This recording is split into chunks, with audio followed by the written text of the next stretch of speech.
और उन दोनों में से एक को इमरान खान ग्रुप और एक को जहांगीर खान ग्रुप बना के पेश किया जाता है। तो ये भी मैं एक मेलाफाइड ही समझता हूँ। देखें, जो पीटीआई के टिकट पे मुंतखब हुआ है वो पीटीआई का रुकने असम्बली है और पीटीआई का लीडर इमरान खान है जो पार्टी का चेयरमैन भी है और इस मुल्क का प्राइम मिनिस्टर भी है। पीटीआई में एक ग्रुपिंग का तासुर दिया जा रहा है, कोई ग्रुपिंग नहीं है। दोस्ती मेरी भी जहांगीर खान तरीन के साथ सबसे ज़्यादा मेरी भी दोस्ती। हमने इकट्ठे पीटीआई में शमूलियत भी इख्तियार की थी और जहांगीर खान तरीन खुद पीटीआई है और एक बार नहीं कई बार बरमला वो कह चुका है कि मैं खुद पीटीआई हूँ और उसने नहीं कहा कि ये पीटीआई में मेरा ग्रुप है। तो ये जो एक तासुर और माजरत के साथ ये तासुर फैलाने में अहम रोल मीडिया का है और मैं इस तासुर को ज़ायल करना चाह रहा हूँ और ये ज़ायल होगा। जैसे मैंने पहले कहा कि पीडीएम अपनी मौत आप मरेगी, ये तासुर भी ख़त्म होगा जिसे फैलाने की कोशिश की गई। पीटीआई एक है, पीटीआई एक रहेगी। पीटीआई का लीडर एक ही है, वो है इमरान खान। पीटीआई में बहुत सारे लोगों के ग्रीवियंसेस हो सकते हैं, किसी के प्राइम मिनिस्टर से हो सकते हैं, किसी के किसी मिनिस्टर से हो सकते हैं, किसी के चीफ मिनिस्टर से हो सकते हैं एक घर के। तो ये इस तरह के छोटे मोटे इख्तलाफ हैं। जहाँ तक जहांगीर खान के इश्यूज़ का ताल्लुक़ है तो जहांगीर खान का इशू इससे पहले बहुत सारे लोगों के ख़िलाफ़ इंक्वायरीज़ भी हुई, कमीशन भी बने, रेफरेंस भी बने, सिटिंग मिनिस्टर्स जेलों में भी गए और वो अपनी कोर्ट ऑफ लॉ में अपनी कानूनी जंग लड़ रहे हैं, अपने आप को बेगुनाह साबित करने की कोशिश कर रहे हैं। तो इस पे भी जो हमारे कुछ दोस्तों पे मुश्तमिल एक ग्रुप ने जब प्राइम मिनिस्टर से भी मुलाकात की तो उन्होंने कहा कि कानून सब के लिए बराबर है, हर किसी को इस अमल से गुजरना होगा। एहतसाब का अमल ये भी अक्रॉस दी बोर्ड होगा, हर किसी को इसमें गुजरना होगा, चाहे को अपने चाहे को अपोजिशन से उसका ताल्लुक़ है। तो ठीक है, ये इंक्वायरी है, ये इल्ज़ामात हैं, ये इन्हें फेस करने होंगे, अपने आप को क्लियर करवाना होगा। तो बाकी किसी के साथ ज़्यादती नहीं होगी, कोई भी पॉलिटिकली विक्टिमाइज़ नहीं होगा और हर किसी को इंसाफ मुयस्सर होगा। तो अब पीडीएम की जमातें, उनके पास अपना तो कुछ खेलने के लिए है नहीं, पॉलिटिक्स करने के लिए उनके पास तो कोई अल्फाज नहीं है, कोई प्रोग्राम नहीं है। तो अब वो पीटीआई के दोस्तों के कंधों पे बंदूक रख के चलाने की कोशिश कर रहे हैं, ये जो कि नामुनासिब है। तो आखिरी बात इसमें मैं यही कहना चाह रहा हूँ कि पीटीआई एक है, ये सारे लोग पीटीआई के हैं, ये पीटीआई के साथ खड़े हैं और पीटीआई में कोई ग्रुपिंग नहीं है और कोई फॉरवर्ड ब्लॉक नहीं। तीसरा इशू हमारे इलाके का इशू, अहम इशूज़ पे मैं ज़्यादा बात नहीं करूँगा, बवजह ना ज़्यादा बात करूँगा और ना ही ज़्यादा सवाल लूँगा और उसकी वजह पहले बयान कर रहा हूँ। सबसे पहले तो मैं नेशनल प्रेस में खुल के घंटा डेढ़ घंटा मैंने अपने आप को अवाम की अदालत में पेश किया, अपने आप को, अपने घर को, अपने ख़ानदान को, और खुल के बात की, खुल के क्वेश्चंस भी लिए। उसके बाद प्रेस कॉन्फ्रेंस के बाद मैंने टॉक शोज़ में भी शमूलियत की। उसके बाद कैबिनेट में भी मैंने खुल के बात की, कैबिनेट को भी ब्रीफ किया। इसके बाद मैंने एक्सक्लूसिव मुलाकात करके प्राइम मिनिस्टर से उनसे भी अपने कंसर्न का इज़हार किया और अपने आप को पेश किया फुल अथॉरिटीज़ के साथ चैलेंज करके कि मैं और मेरे ख़ानदान का ना तो इस अलाइनमेंट के साथ कोई ताल्लुक़ है, ना कोई ये वहाँ हमारी किसी ज़मीन की ख़रीदारी है, ना हमने कोई ख़रीदी है, ना बेची है, ना है। तो ये चीज़ें मैं बड़ी कैटेगोरिकली खोल के इन पे बात कर चुका हूँ। और एक बात दोहराना ये चाह रहा हूँ कि जैसे मैंने कहा कि ना तो हमारा इसकी अलाइनमेंट के साथ ताल्लुक़ है और ना ही हमारे किसी सोसाइटी के साथ माली मुफादात वाबस्ते हैं, ना इस रिंग रोड के साथ दाएं बाएं रिंग रोड में ना कोई हमारी ज़मीन आई है और ना कोई आ रही है। मुख्तलिफ अदारे मौजूद हैं, चेक कर रहे हैं। एक मुतालबा मेरा कल भी था, एक मुतालबा आज भी है कि प्रोजेक्ट ड्रॉप, ये रिंग रोड नेशनल इम्पोर्टेंस का प्रोजेक्ट, और मैंने कैबिनेट को और प्राइम मिनिस्टर को भी आखिरी बात की, इंक्वायरी ज़रूर करवाएं, नैब से करवाएं, FIA से करवाएं, एंटी करप्शन से करवाएं, जिस एजेंसी से जो अपोजिशन कहती है, हर अपोजिशन की डिमांड, और जो भी उसमें मुलव्वस पाया जाए उसके ख़िलाफ़ एक्शन भी लें। और मैं ये भी नहीं कह रहा कि मौजूदा अलाइनमेंट पे काम शुरू करवाएं, नई अलाइनमेंट जो करना चाहते हैं, अलाइनमेंट करना अदारों का काम है, टेक्निकली फिजिबल अलाइनमेंट कौन सी है, जो भी अलाइनमेंट करनी है इसी साल ये प्रोजेक्ट शुरू होना चाहिए कि ये नेशनल इम्पोर्टेंस का प्रोजेक्ट है, PTI के लिए फ्लैगशिप प्रोजेक्ट है और ख़ास कर पिंडी इस्लामाबाद वालों के लिए बहुत ही अहम प्रोजेक्ट है। इसे हम किसी साजिश के नज़र नहीं होने देंगे, प्रोजेक्ट को थ्रू होना चाहिए। बेशक पहली अलाइनमेंट कैंसिल कर दी जाए, उसकी इंक्वायरी करते रहें, जो भी करना है, लेकिन नई अलाइनमेंट जो भी करनी है, नई अलाइनमेंट वो हो सकती है जो पुरानी अलाइनमेंट है, जो कहा जा रहा है कि 2017 में ये अलाइनमेंट है, जिस अलाइनमेंट पे भी करना है। ये प्रोजेक्ट बनाने वालों का काम है कि फिजिबल अलाइनमेंट कौन सी है, लेकिन उससे भी एक टाइम लिमिट होना चाहिए। अलाइनमेंट भी 2-3 माह के अंदर फाइनल होनी चाहिए, इसकी रीटेंडरिंग भी होनी चाहिए और इसी साल इसकी संगे बुनियाद भी रखनी चाहिए। ये मैं प्राइम मिनिस्टर को कह के आए हैं और इंशाअल्लाह ताला इसकी हम इसी साल संगे बुनियाद रखेंगे। प्राइम मिनिस्टर से उसकी ग्राउंड ब्रेकिंग सेरेमनी करवाएंगे, चीफ मिनिस्टर से सेरेमनी करवाएंगे, और ये जितनी साजिशें और जितनी मीडिया में डिस्कशन और जितनी अपोजिशन इसे स्कैंडल बनाने की कोशिश कर रही है, ये कोई स्कैंडल नहीं होगा और इंशाअल्लाह ताला ये नेशनल इम्पोर्टेंस का प्रोजेक्ट शुरू भी होगा और पाया तकमील तक भी पहुँचेगा। तो बस मुझे यही कहना है। अच्छा, एक मैं पहले कह चुका हूँ कि इस पे मैंने क्वेश्चन कोई नहीं, इस पे तो मैं खुली बात कर चुका हूँ, इस पे नहीं, बाकी इश्यूज पे आप ये बताइएगा कि सरवर खान की फैमिली को 2 दफ़ा 3 सालों में 2 दफ़ा दोबारा एक दफ़ा नैब के थ्रू उसके असासे चेक करने और उसको ब्लैकमेल करने की कोशिश की गई और एक दफ़ा फिर इस मामले में भी उसको इन्वॉल्व करने की कोशिश की जा रही है, हल्के कहते हैं। लेकिन ये साजिश जो है ये आपकी PTI के अंदर जो गैर इलेक्टेड लोग हैं वो इसमें मुलव्वस हैं, और एक घर 1 फरवरी में जिसको जो रिकवरी यूनिट में एक अफसर था जो रावलपिंडी की मुख्तलिफ पोस्टों पे तैनात रहा, उसको रिकवरी यूनिट से उसका घर खाली आपके कहने पे करवाया गया, जिसकी बुनियाद ये बनी है। सारा मामला बोध नहीं, आप खुद मेरे कहने, मैं इस पे बात ही नहीं करना चाह रहा, और जो एक नई चीज़ आप ले आए हैं सामने, इसका कोई ताल्लुक नहीं है, ना मेरे इल्म में है। इस इशू पे मैं सारे भाइयों से, देखें, इज़्ज़त और एहतराम का रिश्ता है, हमेशा आपके साथ बैठता हूँ, खुल के बात करता हूँ, आपसे बात, आपके सवाल सुनता हूँ। मैं इस पे कर चुका हूँ, प्रेस कॉन्फ्रेंस भी कर चुका हूँ, नहीं, प्रेस कॉन्फ्रेंस भी कर चुका हूँ, मैं खुले इस पे क्वेश्चंस भी ले चुका हूँ मैं, और मैं यार जो भी इन्वॉल्व है, मुझे इससे कोई सरोकार नहीं।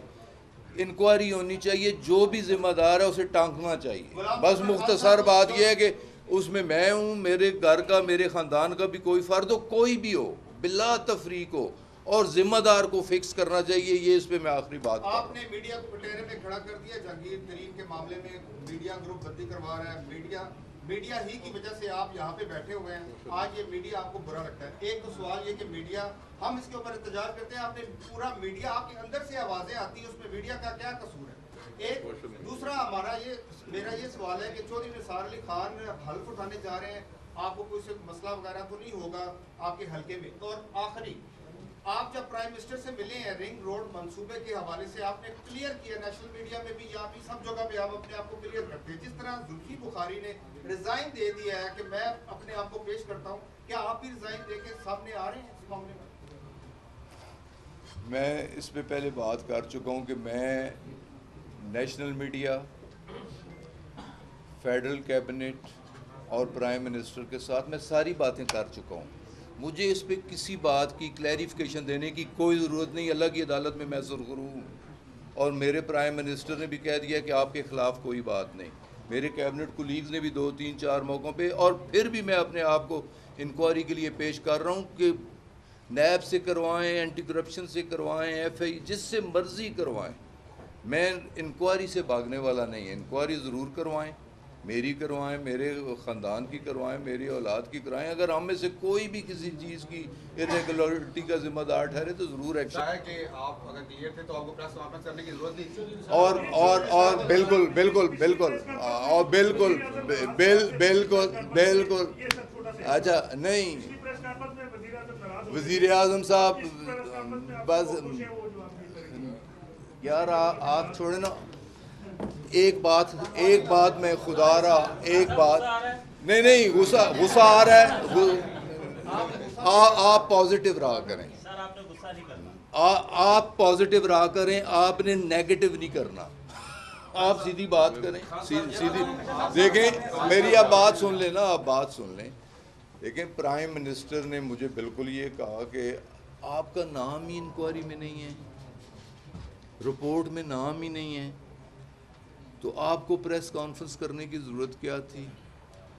मैंने कहा जी रिपोर्ट में तो वाकई मेरा नाम नहीं है, लेकिन ये जो मीडिया में और सोशल मीडिया में तमाम मीडिया हाउसेस में जो डिस्कशन है, तो मैं पब्लिक रिप्रेजेंटेटिव हूँ, मुझे अपने आप को क्लियर करने के लिए मीडिया में जाना है। तो मैं सियासत इज़्ज़त के लिए करता हूँ। सियासत ना मेरा ज़रिया मुआश है, ना ज़रिया पहचान है। तो मैं अपने किरदार पे, अपने ख़ानदान पे किसी उंगली को खड़ा नहीं होने दूंगा। और मैं इसलिए मीडिया में गया हूँ कि मैं अपनी सफाई, और जो मैंने कहना था मीडिया में मैंने कह दिया कि कोई साबित आज भी कर दे, महीने बाद कर दे, साल बाद कर दे कि मेरा कोई फाइनेंशियल इंटरेस्ट है, जो जिम्मेदारी।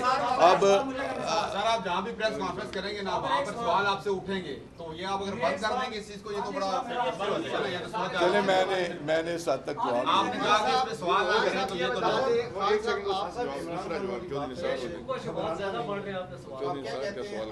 कौन को कि घबराना नहीं है, या रिंग रोड वालों को कहते हैं कि घबराना नहीं है? हम घबरा देंगे आप खुद घबरा नहीं, मुझे कोई घबराहट नहीं है। जिन अखा दियाँ गाजर उन्होंने पेटे पीड़ असी उन्होंने विच ना खुदा रहा इस तरह के जो पर्सनल क्वेश्चन ना, तो फिर ये ज़रा मुनासिब नहीं है। खान साहब ये बता दें, खान साहब आप कह रहे हैं आप इंक्वायरी के लिए पेश होंगे, रिटायर्ड ब्रिगेडियर को बिठा के आप प्रेस कॉन्फ्रेंस कर रहे हैं, तासुर आप ये दे रहे हैं कि फौज आपके साथ है। पहले मेरा सवाल सुनिए, तहम्मुल मदाजी के साथ ये मेरी कॉन्स्टिट्यूएंसी से हैं, मेरे भाई हैं। मैंने कहा आप किसी आपका स्टार्ट ही ठीक है। एक साल हो गया अभी तक उसकी तहकीकात मुकम्मल नहीं, उसकी क्या वजह? एक दूसरा सर आपके हल्के का सवाल है, चौधरी निसार अली खान पीर को हलफ उठाने जा रहे हैं, आपके क्या तसरा? मुझे तो खुशी हुई है कि वो हलफ उठाने जा रहे हैं, और बहुत सारी स्टेटमेंट्स आपके रिकॉर्ड में भी होंगी, उनके इरशादात आपने भी सुने होंगे। उन्होंने इलेक्शंस को तस्लीम ही नहीं किया। इलेक्शन की वो तो कहते हैं कि मैं इन असम्बलियों को तस्लीम नहीं करता, मैं इन इंतखाबात को तस्लीम नहीं करता। इंतखाबात रिग हुए हैं भाई। अगर इंतखाबात रिग होते तो फिर आपको सूबाई असम्बली का मेंबर आप बनते, MP का इलेक्शन आप जीतते। तो आज उन्होंने 3 साल के बाद, शुक्र है देर आयत दुरुस्त आयत, कि उन्होंने इंतखाबात को दुरुस्त तस्लीम कर लिया है, इन असम्बलियों को तस्लीम कर लिया है, अपनी बदतरीन हार को दोनों कौमी असम्बली के हलकों में तस्लीम कर लिया है, हमने तो उनकी जीत को डे 1 से ही तस्लीम कर लिया था जहाँ से वो जीते थे। हमने कहा कि वो एमपी हैं, वो आएँ, वो हलफ उठाएं। लोगों ने, हल्के के लोगों ने उन्हें नुमाइंदगी का हक़ दिया है, नुमाइंदगी का हक़ असम्बली में भी करें और लोगों के मसाइल भी हल करें। तो मुझे तो खुशी है कि वो हलफ उठा रहे हैं। अभी मैं डिस्ट्रिक्ट डेवलपमेंट कमेटी की मीटिंग करके आ रहा हूँ, तो पिंडी डिस्ट्रिक्ट में 15 एमपी की कॉन्स्टिट्यूंसीज़ हैं और 14 पीटीआई के एमपी हैं। 14 कॉन्स्टिट्यूंसीज़ के लिए डेवलपमेंट है, 15वें के लिए डेवलपमेंट नहीं है। तो मैं ये अभी कह के आया हूँ डिस्ट्रिक्ट एडमिनिस्ट्रेशन को कि आप गवर्नमेंट को लिखें कि ये 15वीं कॉन्स्टिट्यूंसी गुज़श्ता 3 सालों से बुनियादी जो उनके हकूक़ हैं उनसे महरूम चली आ रही है, अंडर डेवलप एरिया है, उनके मसाइल हैं। तो कम अज़ कम वो हलफ भी उठाएं, उन्हें उठाना चाहिए। तो इस हल्के की डेवलपमेंट के लिए भी फ़ंड मुख्तस करने चाहिए। तो मुझे खुशी है कि वो हलफ उठाएंगे और खुशी इस बात की है, मैं सब्र थोड़ा सा कर जाओ, थोड़ा सा सब्र। और ज़्यादा खुशी इस बात की है कि उन्होंने कौमी असम्बली के दोनों हलकों से अपनी हार तस्लीम कर ली है और अब हम उनकी जीत को तो डे 1 से तस्लीम करते हैं। क्वेश्चन ये है खान साहब जी, आपसे मेरा जो क्वेश्चन है वो बतौर कैबिनेट मेंबर और बतौर वफाकी वज़ीर। जी जी। एक तो ये बताएं, जो रिंग रोड की अलाइनमेंट का स्कैंडल बना, आप इसकी तस्दीक करते हैं कि इसका अप्रूवल वज़ीर आज़म इमरान खान और सीएम पंजाब ने दिया? दूसरा, जो आपसे बतौर वफाकी वज़ीर है, नोवा सिटी को जो आपने एनओसी जारी की, क्या आप समझते हैं कि वो बिल्कुल जो आपकी एसओपीज़ हैं सिविल एविएशन की उसके मुताबिक? आपके दूसरे सवाल को मैं पहले जवाब करता हूँ। नोवा सिटी और जितनी भी सिटीज़ हैं, जितनी भी कॉलोनी डेवलपर्स हैं, जो एसओपीज़ हैं, जिन जिन लोगों से उन्होंने एनओसीज़ लेने हैं, वो उसी एसओपी को फॉलो किया गया है, क्योंकि उसे स्पेशल ट्रीटमेंट नहीं दिया गया। 29 जनवरी को उन्होंने अप्लाई किया, मुख्तलिफ उन पे क्वारीज लगी और उन्हें एनओसी दिया गया हाइट क्लियरेंस का कि आप 182 फीट पर जा सकते हैं, 182 वर्टिकल आप जा सकते हैं। बाकी एनओसी इस एरिए में मिनिस्ट्री ऑफ डिफेंस ने करना है। प्रोविजनल एनओसी दिया subject to the approval of ministry of defence. अभी वो एनओसी भी नहीं है, अभी तो मिनिस्ट्री ऑफ डिफेंस ने, वो तो उन्हें हाइट क्लियरेंस का एनओसी दिया गया और उसमें कोई उन्हें फेवर नहीं दी गई। बिल्कुल उन्होंने ड्यू प्रोसेस जो था वो किया है, जो एसओपी था उसके मुताबिक वो गए हैं। उन पे जो क्वारीज लगी हैं उन्होंने वो डॉक्यूमेंटेशन या जो भी उनकी क्वारीज थी उसे एड्रेस किया है और उन्हें एनओसी मिला है। और दूसरा इशू, मेरी खुद ख्वाहिश थी, मेरी खुद कोशिश थी कि प्राइम मिनिस्टर एक दफ़ा प्रेजेंटेशन ले लें इस रिंग रोड की, उन्हें अलाइनमेंट का भी पता चल जाए कि इसकी अलाइनमेंट क्या है, इसकी कॉस्ट क्या है, इस प्रोजेक्ट की अफादियत क्या है। बवजह अपनी मसरूफियत के वो उसकी प्रेजेंटेशन नहीं ले सके और उन्होंने किसी किस्म की ओवरऑल, उनकी जुरिस्डिक्शन में भी नहीं है, उनके परव्यू में भी नहीं आता कि ये प्रोविंशियल गवर्नमेंट ने ये प्रोजेक्ट इनिशिएट किया है, प्रोविंशियल गवर्नमेंट ने इसकी मंजूरी दी है और मंजूर वो सीडीए का जो पोर्शन है ना, जो स्टार्टिंग पॉइंट है संजानी से, ये एक डिफरेंट प्रोजेक्ट है, इस रिंग रोड का हिस्सा नहीं है। वो मरगला हाईवे वो ऑलरेडी पहले प्रोजेक्ट अनाउंस हुआ था, प्रोजेक्ट एग्जीक्यूट हो रहा था, फिर उसमें कोई लिटिगेशन आई, वो लिटिगेशन ख़त्म हुई और एक नए सिरे से उस प्रोजेक्ट को रीअलाइन करके फिर दोबारा शुरू किए। उन्होंने अप्रूवल उस प्रोजेक्ट की दी है संजानी से आगे इस्लामाबाद के पोर्शन में। इस संजानी से लेके रवात तक जो प्रोजेक्ट है ये रिंग रोड प्रोजेक्ट है और ये प्रोविंशियल गवर्नमेंट के परव्यू में है। उन्होंने अप्रूवल दिया है सीएम साहब ने, नहीं अलाइनमेंट, उसकी अप्रूवल जो हेड बनते थे सुलेमान शाह, जो प्राइवेट ना सुलेमान शाह साहब फाइनेंस एडवाइज़र हैं या फॉरेन इन्वेस्टमेंट एडवाइज़र हैं, उन्होंने कॉम्पिटेंट अथॉरिटी वो थे, जो कॉम्पिटेंट फोरम था उसने इसकी अप्रूवल दी। खान साहब ये बता दें अगर चौधरी निसार हलफ लेते हैं, चौधरी निसार अच्छा निसार कर लें। अच्छा सरकार ने क्लेम किया मेरी कोई ज़मीन नहीं है वहाँ पे, क्या FIR निकल उनकी बहन के नाम पे वहाँ फतेह जंग में, उन्होंने इस्तीफा दिया, उसको पेश किया। किसने? जुल्फी बुखारी ने। उनकी बहन की ज़मीन निकली वहाँ से 30 कनाल वहाँ पे सकीना की। आपसे मेरा ये सवाल है कि मेरी इत्तला मुताबिक प्राइम मिनिस्टर के पास आपके बुखारी और जो मिस्टर फादर पिंडी हैं उनकी कन्वर्सेशन कुछ सबूत नहीं है, आपकी हर बात ठीक नहीं हो सकती और आपकी हर इतला मुसद्दक़ा नहीं हो सकती। मैं अपनी बात पे कायम हूँ। खान साहब ये बता दें अगर चौधरी निसार हलफ लेते हैं, CM पंजाब बन जाते हैं, तो क्या सरवर खान इस्तीफा देगा, किसी और जमात में देगा? एक सवाल। और नोवा सिटी की इनॉग्रेशन आपने की थी, आप एक मेरी ये बात भी याद रख लें, आज नुआए वक्त ने एक खबर लगाई है, नुआए वक्त की बैक पेज पे खबर है और सही खबर है। जिसने भी लगाई है उसने सही रोशनी डाली कि अगर ऑर्डिनेंस ना आ रहा होता तो वो हलफ ना उठाते, वो बिल्कुल हलफ ना उठाते ऑर्डिनेंस आने के बाद कि अगर मुस्लिम लीग में उन्हें जगह मिलती, अगर मरियम बीबी और नवाज शरीफ हाँ कर देते तो वो अपने बेटे को या भतीजे को या बढ़ाते। जब उन्होंने देखा, यही रिपोर्ट हुआ है कि मेरी एक्सेप्टेंस मुस्लिम लीग नवाज में भी नहीं है, मुस्लिम लीग नवाज भी अगर इस कॉन्स्टिट्यूंसी में कैंडिडेट देती है तो मैं एज ए इंडिपेंडेंट कैंडिडेट अपने बेटे को या कज़न को या किसी नॉमिनी को इलेक्शन लड़ाता हूँ तो उसका इलेक्शन पहली की तरह नहीं बनता। तो उन्होंने फिर ये फैसला किया कि मुझे फिर हलफ उठा ही लेना चाहिए और उनकी किस्मत में आप कह रहे हैं CM, बहुत बड़ी बात। खान साहब ये सियासत तो होगी, अब एक बात करते हैं बजट देखें के ना हवाले से। उनकी, देखें मुस्लिम लीग नवाज की स्टेटमेंट्स आपने, एहसन इकबाल का मैंने खुद इंटरव्यू सुने, मुस्लिम लीग की जो फ्रंट लाइन लीडरशिप है उसके 2, 3, 4 लोगों की स्टेटमेंट्स आपने भी सुनी होंगी।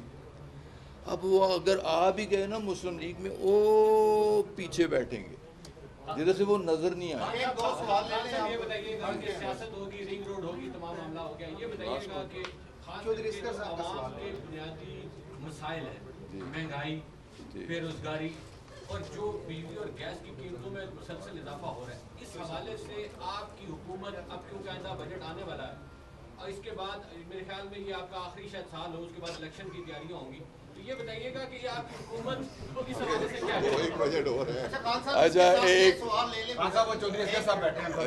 आप एक सवाल ले लें इसके साथ कि हुकूमत की जानिब से खुसूसन प्राइम मिनिस्टर जब भी किसी चीज़ का नोटिस लेते हैं, चीनी पे नोटिस लेते हैं, चीनी की कीमतें बढ़ती हैं, मुर्गी की कीमतों में पर नोटिस लिया, इंक्वायरी का खुद निगरानी करने का कहा, कीमतें कहाँ चली गई हैं, अवाम कहती है जो नोटिस लिए हैं वो वापस ले लें, ये तो गुजारिश कर दें उनसे।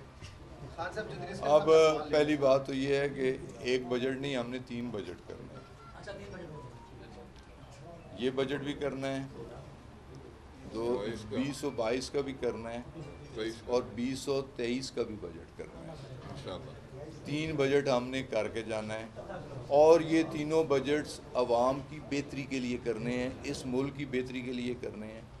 हमारे पेश नज़र जो बातें आपने हाईलाइट की हैं, हम आवाम के नुमाइंदे हैं और पब्लिक को रिप्रेजेंट करते हैं, लोगों से वोट लेके आए हैं, कल फिर हमने लोगों के पास जाना है। हमारा भी मेन कंसर्न यही है। अब हमारी तमाम तर तवज्जो इंशाअल्लाह ताला आवाम को रिलीफ देने में होगी। चौधरी इसका साहब का सवाल। सर कराची तेरा केस के बारे में बताएं। आपने कहा था 1 साल में मुख्तसर रिपोर्ट आ जाएगी, प्लस उसके बाद छात्रों की सेफ्टी के लिए क्या मैयत दिए हैं, क्योंकि अभी भी जो सर्वाइवर हैं वो भी ये ट्रैवल करने को तरजीह नहीं दे रहे, उन्होंने 1 साल से उस पर सफर नहीं किया। अगर चौधरी साहब, बिल्कुल ये हमारी कमिटमेंट थी और 1 साल हो गया है और बड़ा अफसोस का इज़हार मैं करता हूँ PIA के इस वाक़े पे। दुआ यकीन से फिर मैं उनके प्यारों की जुदाई पे इज़हार अफसोस करता हूँ, उनसे यकजहती का इज़हार करता हूँ और जितने भी इश्यूज़ को टेक्निकल इश्यूज़ थे PIA के हवाले से, जो काओ की रिज़र्वेशंस थी या मुख्तलिफ़ इंटरनेशनल ऑर्गेनाइजेशंस की जो ऑब्ज़रवेशंस थी, वो सारी हमने एड्रेस कर दी हैं। और अब तो हम उन्हें कह रहे हैं कि आप आएँ, आप आके जो आपकी ऑब्जर्वेशंस थी उन्हें फ़िज़िकली आप आके ख़ुद देखें, वेरीफाई करें। और बवजह कोविड उनका पहला शेड्यूल 5 जुलाई से 15 जुलाई का था, तो पहला शेड्यूल उनका बवजह कोविड कैंसिल हुआ है। हमने उन्हें फिर रिक्वेस्ट की है कि अगर आप नहीं आ सकते तो विद ऑल रेलिवेंट रिकॉर्ड जो चीज़ आप कहते हैं हम लेके हमारे नुमाइंदे आपके पास आ जाएंगे कि ताकि आप वेरीफाई करके उसकी सर्टिफिकेशन दे सकें। तो ये रिपोर्ट्स तो इससे पहले 6 साल रिपोर्ट्स नहीं आई, तो साल हुआ है। प्रोविजनल रिपोर्ट तो मैंने ख़ुद असेंबली में पेश की और मेरा वादा भी था कि 1 साल, आज 1 साल होने को है, तो मेरी कोशिश है अब भी कि जल्द अज जल्द और इसी साल इंशाअल्लाह ताला असेंबली के अंदर रिपोर्ट मुकम्मल सबमिट कर दी जाएगी। लाइसेंसों के हवाले से बताइए। जितने देखें वो लीगल इश्यूज़ हैं, कुछ लोगों के वर्सा के इशू हैं, लेकिन ना जिस तरह मरने वाले की जायदाद उसके लीगल हेयर्स पे जाती है, तो जो कंपनसेशन होती है वो भी लीगल हेयर्स पे जाती है। और वो सर्टिफिकेट जो लोग ला रहे हैं लीगल हेयर्स के तौर पे उन्हें कंपनसेशन अदा की जा रही है। बहुत बहुत शुक्रिया लाइसेंसों का मामला अभी है या चल रहा है? जी। लाइसेंसों का PIA के जो पायलट्स उनमें मिल गया संसार नहीं वो चल रहा है या अभी? खत्म हो गया।